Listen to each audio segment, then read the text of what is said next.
चीज़ों के बारे में बेनिफिट और साइड इफ़ेक्ट्स बताते हैं। और आज बारी है शिलाजीत की।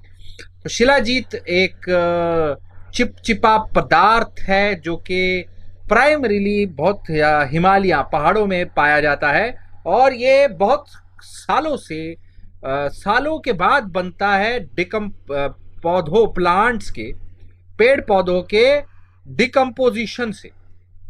पेड़ पौधे जब डिकम्पोज होके एकदम डिकम्पोज हो जाते हैं तो वो इस तरीके का स्टिकी सब्सटेंस बना देते हैं शिलाजीत। शिलाजीत एक कॉमन आयुर्वेदिक मेडिसिन है और इसको बोलने के लिए काफ़ी इफेक्टिवली और सेफ सप्लीमेंट माना जाता है, पॉजिटिव इफेक्ट माना जाता है ओवरऑल हेल्थ पे, ओवरऑल वेल बीइंग पे, राइट। सो शिलाजीत को कैसे कैसे इस्तेमाल किया जाता है पहले वो देखते हैं, फिर बात करेंगे इसके साइड इफेक्ट्स पे। शिलाजीत के बेनिफिट्स देखे गए हैं कई सारी बीमारियों में। नंबर एक है इसमें एल्जाइमर्स डिजीज। जी हाँ, ओल्ड एज यानी कि ब्रेन डिसऑर्डर्स जिसको होते हैं एल्जाइमर्स, बुढ़ापे में बहुत कॉमन सी कंडीशन है। मेमोरी, बिहेवियर, थिंकिंग, लॉजिक, इन सब में प्रॉब्लम आना। और इसके लिए दवाइयाँ वैसे अवेलेबल हैं, एलोपैथिक मेडिसिन हैं जो सिम्टम्स को इम्प्रूव करेंगी। मगर अगर हम शिलाजीत के मॉलिक्यूलर कंपोजिशन के बारे में बात करेंगे तो रिसर्च ये बताता है कि शिलाजीत के सेवन से रेगुलरली आप ना सिर्फ एल्जाइमर्स डिजीज को प्रिवेंट कर सकते हैं बल्कि अगर हो भी गया तो उसके प्रोग्रेस को स्लो कर सकते हैं। तो ये अपने आप में बहुत बड़ी बात है। So which is a good thing, although इस पर रिसर्च चल रहे हैं। और इसका जो मेन श्रेय जाता है ये शिलाजीत के अंदर प्रेजेंट एक एंटीऑक्सीडेंट को जाता है जिसका नाम है फुल्विक एसिड। पावरफुल एंटीऑक्सीडेंट है जो कि कई सारे बेनिफिट करता है बॉडी के अंदर, ना सिर्फ इस तरीके के अल्जाइमर जैसी बीमारियों में। Powerful antioxidant. और यहाँ पर क्या करता है ये एंटीऑक्सीडेंट, ब्रेन के अंदर एक टाओ प्रोटीन नामक प्रोटीन होता है जो कि जमा होने की वजह से आपके ब्रेन में अल्जाइमर्स डिजीज जैसे मेमोरी, बिहेवियर और थिंकिंग के प्रॉब्लम आने लगते हैं। और टाओ प्रोटीन अपने आप में एक इम्पॉर्टेंट है, आपके पार्ट है आपके नर्वस सिस्टम का। लेकिन जब ये ब्रेकडाउन होकर बिल्डअप होने लग जाता है तब ये ब्रेन सेल्स को डैमेज करता है। तो इसका एक्यूमुलेशन को ये शिलाजीत प्रिवेंट करता है, रिसर्चर्स ये बोलते हैं। और टाउ प्रोटीन के बिल्डअप को कम करने से आपका इन्फ्लामेशन कम होता है और अल्जाइमर्स डिजीज के सिम्टम्स जो है बेटर होने लगते हैं। इस पर रिसर्च और चल रहा है और जब इसकी पुष्टि होती जाएगी तो आगे आपको बताया जाएगा। इसके अलावा दूसरी बीमारी जो है जिसमें इसको खूंखार तरीके से इस्तेमाल किया जाता है दुनिया भर में वो है टेस्टोस्टेरोन लेवल्स। लो सेक्स ड्राइव हो गया, हेयर लॉस हो गया, मसल मास हो गया, फटीग हो गया, बॉडी फैट इवन बढ़ाने के लिए, मतलब सेहत बनाने के लिए, सेक्सुअल ड्राइव के लिए, सेक्सुअल प्रॉब्लम्स के लिए शिलाजीत को बहुत सालों से इस्तेमाल किया जाता है। टेस्टोस्टेरोन बढ़ाने के लिए भी इस्तेमाल किया जाता है। और क्लिनिकल ट्रायल्स में भी अगर हम देखेंगे तो कई सारे मेल एक ट्रायल्स है जिसमें एक ट्रायल का एग्जांपल देंगे जिसमें 45 से 50 साल की उम्र में एक ग्रुप को जिसको प्लासिबो दिया यानी कुछ नहीं दिया और दूसरे ग्रुप जिसको 250 मिलीग्राम डोज में प्यूरिफाइड शिलाजीत दिया दिन में 2 बार, तो 90 मिनट के बाद 90 दिनों के बाद स्टडी देखी गई है कि जिनको शिलाजीत दिया उनका टेस्टोस्टेरोन लेवल प्लासिबो वाले ग्रुप से सिग्निफिकेंटली हाई था। सिग्निफिकेंटली हाई का मतलब है कि शिलाजीत से फर्क पड़ता है। अब ये बात तो तय है। तो शिलाजीत इज गुड, बट हाँ अभी साइड इफेक्ट्स भी देखेंगे, पर पहले बेनिफिट्स।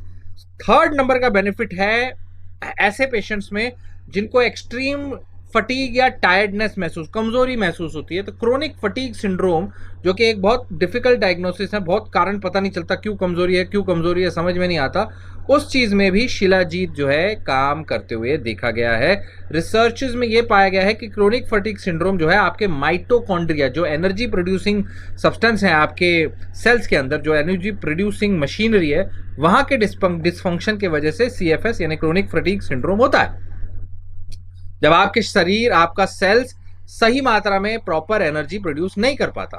तो ये देखा गया है कि अगर शिलाजीत दिया जाता है रैट्स में, ये रैट में स्टडी हुई थी 21 दिन के लिए, तो ऐसे रैट्स जिनको क्रोनिक फटीग सिंड्रोम है, वहां पर उनकी परफॉर्मेंस, उनकी एनर्जी लेवल्स, उनकी माइटोकॉन्ड्रियल फंक्शन बेटर होती है। तो क्रोनिक फटीग सिंड्रोम में भी शिलाजीत काम करता है। ऑल्दो ये रैट्स की स्टडी है, एनिमल स्टडीज और ह्यूमन स्टडी में फर्क होता है, तो ह्यूमन स्टडी होनी बाकी है, मगर पोटेंशियल है।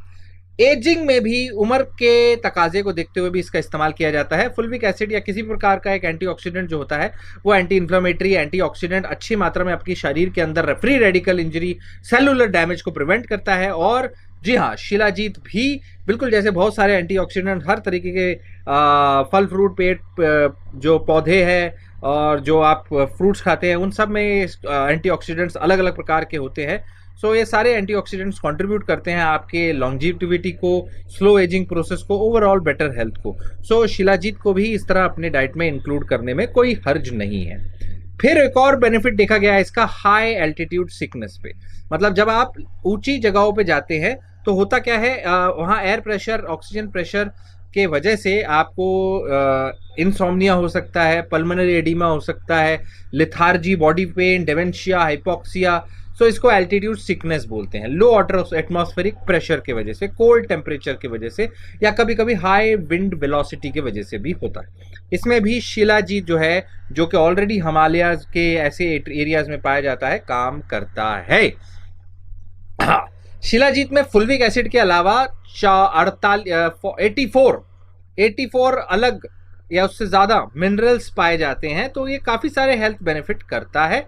एंटीऑक्सीडेंट तो है ही, इम्यूनिटी भी बूस्ट करता है, मेमोरी भी बढ़ाता है, इन्फ्लेमेशन भी करता है, एनर्जेटिक भी है, एनर्जी बूस्टर भी है, और माइल्ड फॉर्म में डायूरेटिक भी है, पेशाब भी बढ़ाता है, तो शरीर की सूजन भी कम कर सकता है। आयरन डेफिशिएंसी एनीमिया में भी शिलाजीत जो है आपका आयरन बढ़ा सकता है, आपका ग्रेजुअली करता है। तो कई लोग जिनकी खून की कमी है, fatigue, weakness, cold hands, irregular heart beat, इसमें भी अगर उसमें आईडीए आयरन डेफिशिएंसी एनीमिया कारण है, तो शिलाजीत काम करता है। ये भी रैट स्टडी में देखा गया है। तो स्टडीज चलती जा रही हैं हर एक इस तरह के आयुर्वेदिक प्रोडक्ट्स के बारे में, आपको एक एक करके हम बताए जा रहे हैं। तो इस बीच शिलाजीत का नंबर आ चुका है। और अगर बात करें हार्ट के हेल्थ की, तो हार्ट के हेल्थ में भी रिसर्चेस में पाया गया है cardiac function, cardiac performance lab rat में शिलाजीत लेते हुए लैब रैट का बढ़ जाता है। सो कार्डियक फंक्शन भी बढ़ाया जाता है, बढ़िया अच्छी बात है, दैट इज देयर। फिर इनफर्टिलिटी की बात करें, जिनको फर्टिलिटी में इशू है, तो shilajit is also safe for male fertility problem. अब इसमें जब स्टडी हुई थी, 60 से ज्यादा इनफर्टिलिटी वाले पेशेंट्स मेन को शिलाजीत दिया गया 2 दिन में 2 बार 90 दिनों के लिए। तो 90 दिनों के बाद 60 से ज्यादा लोगों में 60% वाले लोगों का जो टोटल स्पर्म काउंट है वो बढ़ गया। मोर देन 12% लोगों का स्पर्म मोटिलिटी बढ़ गई, और स्पर्म मोटिलिटी बढ़ती है, स्पर्म काउंट बढ़ता है, तो ऑब्वियसली फर्टिलिटी के चांसेस और बढ़ जाते हैं। सो इस तरह से हमने देखा कि शिलाजीत बिल्कुल बढ़िया तरीके से कई सारे चीजों में इस्तेमाल किया जाता है। अब सवाल आता है कि इसका इस्तेमाल करें कैसे। भैया शिलाजीत जो है पाउडर में भी मिलता है, लिक्विड में भी मिलता है, और हमेशा इसके लिए कायदे से तो आपको अपने आयुर्वेदिक डॉक्टर से बात करके अपने लिए डोज डिसाइड करना चाहिए, उम्र के हिसाब से, शरीर के हिसाब से। और जो भी डोज आपको दिया जाता है, एक डोज लिक्विड फॉर्म में है मान लो, तो उसको आपको एक पोर्शन लेना है, जो चावल के दाने जितना या मटर के दाने जितना पोर्शन जो आपने लेके उसको अपने लेके उसको पानी में डिसॉल्व करना है, और इसको दिन में 1 या 2 या 3 बार लिया जाता है, डिपेंडिंग अपॉन आपको डॉक्टर ने कैसे बोला है। और उसके हिसाब से पाउडर होगा तो पाउडर भी आपको इस दूध के साथ लेना है, लिक्विड होगा तो पानी में, पाउडर होगा तो दूध में। और डोज जो बताई गई है उसकी वो है 300 से 500 मिलीग्राम पर डे। अब ये एक जनरलाइज्ड एडल्ट डोज है, आप अपने लिए डोज अपने आयुर्वेदाचार्य से पूछ सकते हैं या अपने डॉक्टर से रिकमेंडेशन ले सकते हैं। तो ये हुई बातचीत शिलाजीत के फायदों की। अब आखिरी में अगर शिलाजीत के नुकसान की बात करें, तो शिलाजीत के साइड इफेक्ट्स जो हैं, बोला जाता है कि ये हर्ब है, नेचुरल है, सेफ है, लेकिन problem is with raw shilajit, unprocessed shilajit. जब रॉ शिलाजीत लिया जाता है अनप्रोसेस्ड, तो उसमें ये मिट्टी से निकाल के अगर डायरेक्ट खाओगे तो उसमें आपको ना सिर्फ शिलाजीत और मिनरल्स मिलेंगे, हैवी मेटल्स भी मिलेंगे, फ्री रेडिकल भी मिलेंगे, फंगस भी मिलेंगे, कंटेमिनेशन मिलेंगे और आप बीमार हो जाएंगे। तो इसीलिए डायरेक्ट पहाड़ों से उठा के खाया नहीं जाता, ठीक है। सब्जी भी निकालते हो जमीन से तो धो धा के, काट के, पका के खाते हो, है कि नहीं। डायरेक्ट कच्ची कच्ची नहीं खा जाते, तो धो के खाना जरूरी होता है। वैसे ही शिलाजीत को भी प्रोसेस करके, साफ करके, प्योरीफाई करके खाओ तो बेहतर है। बेसिक आइडिया है, वरना उसमें जो फ्री रेडिकल्स, हैवी मेटल्स ये होंगे, उसमें प्रॉब्लम कर सकता है। नाउ अब अल्टीमेटली इशू क्या है, बिकॉज इसको नेचुरल बोला जाता है, इसके साइड इफेक्ट्स पे कोई स्टडी नहीं हुई है अभी। पहले ये देखा जा रहा है ये इफेक्टिव है कि नहीं। जब इफेक्टिव होगा, दिख रहा है, तब उसके साइड इफेक्ट्स पे स्टडी की जाएगी कि इसके एग्जैक्ट साइड इफेक्ट्स क्या है।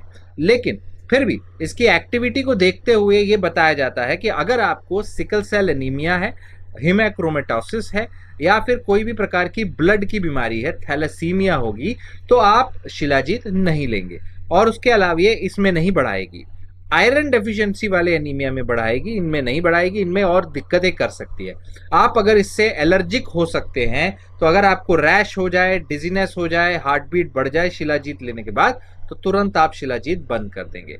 इन सब जानकारी के चलते अगर आप चाहें तो आप अपने डॉक्टर की निगरानी के अंतर्गत शिलाजीत का इस्तेमाल कर सकते हैं। अगर आपका कुछ सवाल है तो आप लिखिएगा, अगर उसका जवाब मौजूद है साइंस में तो हम देने की कोशिश करेंगे। याद रखिए, this is doctor education. Stay connected and stay healthy.